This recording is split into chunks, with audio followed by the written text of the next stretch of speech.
ancient half dollar made in the 1919s. It's pretty rare, so go and give it a try. Try to bend it, you can't, because it's rare. But you can do something interesting with this coin. Wash my hands, ignore the bad mix. But if I can actually kind of sort of wave hand over the coin. It seems to somehow vanish and materialize and reappear. Whoa. And vanish. Thank you very much. And reappear right over there. What? So welcome to the coin trick section.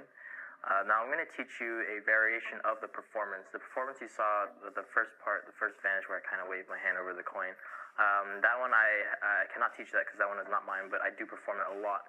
And it's a great, wonderful vanish. It's called Mirage by Alex Geyser. And there's multiple sources where you can find that. A quick Google search should help. But I am going to teach you a very good coin vanish as well that can lead you right into the final production, which you saw, where I kind of made a portal hole and then I made the coin appear. So this is the behind the scenes view, okay? We're going to start off with a French drop. So right now you're seeing the reveal angle. The audience is where that red chair is right now, so I'm performing for that red chair. If you can see, I'm going to do what we call a French drop, which is I'm going to pretend to take the coin into my right hand, but it's actually right now in my left. So all I'm doing is I'm just going to drop the coin to this hand. One more time. Now when you drop it, you want to actually keep the thumb completely still, like that. You don't want to move it out like I did just now. The reason for this is to keep it consistent when the audience sees it from the front, and you'll see it when you're performing in front of a mirror. You'll get why you need to keep the thumb straight. These fingers curl slightly so that they can block the angle. You don't want it flat completely out like that because they'll see that. So I like to keep my hands curved the whole time. Now, when you're grabbing this with the left hand, all you're doing is you're just dropping it right beneath, right underneath. You're not actually grabbing it. Okay, so you're just pretending to grab it. Like this. Grab the coin. Now, I actually don't like to, for this routine, I don't like to drop my hand. A lot of magicians, you'll notice, they'll do that. They'll do the French drop and they'll drop their right hand and then the coin will vanish like this. For this particular routine, we're not going to do that. For this routine, we're just going to grab the coin, go like that, all right, and kind of just show sort of your hands empty. I don't even want to show my right hand completely empty or my left hand. You don't really want to do that because then they're gonna think it's suspicious that you're showing this hand completely empty and this hand not. So kind of just go like this. Don't fully extend your left hand. Now we're gonna go into a move called the JW grip. This is a very common used coin move in the coin world. Okay, this is a very popular move. So we get from the regular palm into JW, and JW is this. You're gonna take your right thumb, shift the coin all the way up, and pinch the coin with your index first finger, like this. Now everyone's hand size is different. Everyone uses different coins. So my specific handling of this is probably going to be different from yours, but this is essentially what you want to do. You want to hold and pinch the coin with your first finger, and then hide the coin lengthwise with your middle finger. So notice the guy over at the chair, he won't see the coin at all because from his point of view, my middle finger is blocking it. Okay? So one more time. And later I'll perform a front angle version of this so that you can kind of get the whole point. But right now I'm just doing the side angle. So we make the coin kind of vanish like this. For me, I don't even say, like during my performance, I just kind of just say we can squeeze the coin into a little ball. I don't even say I make it vanish, so because if I made it vanish, I would be showing both my hands empty. So we do that here, get into JW. One more time, it's just a push up, clip, and middle finger. Okay. Now you're gonna roll the coin into this advanced cover kind of. I don't really really know what to call this, but it's just a way to hide the coin.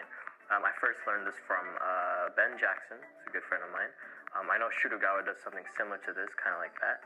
They hide the coin and they have a pen cap. You may have seen that as well. The reason why I like this is because you can really show the coin completely empty, which is very nice. Okay, so like that. And you can see a nice gap right there that really convinces people that the coin's not there. Now the angles you might think is sensitive for this, but as you can see, it's more or less 180. Okay. Now, of course, if you're surrounded by people, I wouldn't be doing this in the streets. But if people were sitting down at a table and all at the same height, this coin vanish is perfect. Because if everyone's sitting down at the same height, they're not going to see anything. Okay, so like that. And of course, when you produce it, all you're doing is you're just doing that. But I'll go over that later in the front angle. Right now, it's more important to actually get the move down. So you're in JW. And now you're going to take your thumb and you're going to push down pressure on the coin so you can see it's still there. You're going to roll it and pinch into kind of a, like, everything's perfect, like everything's fine. So you can get to that grip.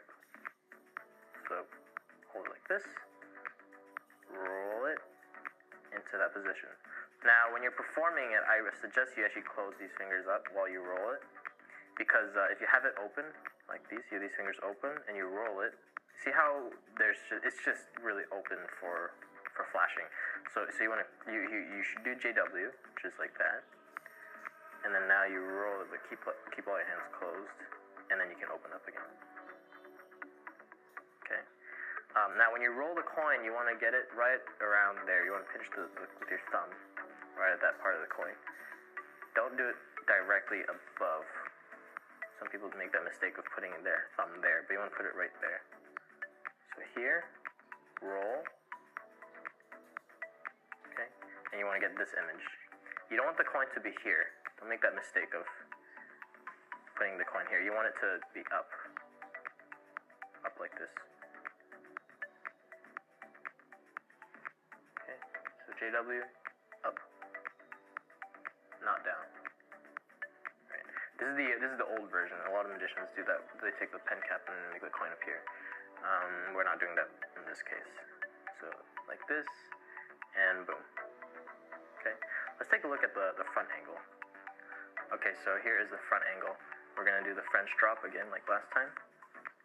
I'm gonna kind of show my hands empty, but they're not really that empty. Coins in my right hand. Now we're gonna get into JW grip. And I'm going to get into this advanced, like, vanish position. See, as you can see, the angles are quite good except for where the thumb is, so your fingers are just going to hide majority of the coin. And then the coin appears. So, one more time, the coin appears. And now for the ending, you can either end like that or you can push it into your sleeve. So, all I'm doing is I'm shifting the coin from JW, producing, and now I'm gonna fling it back here, and it just goes into the sleeve. Let's take a look at that in slow motion.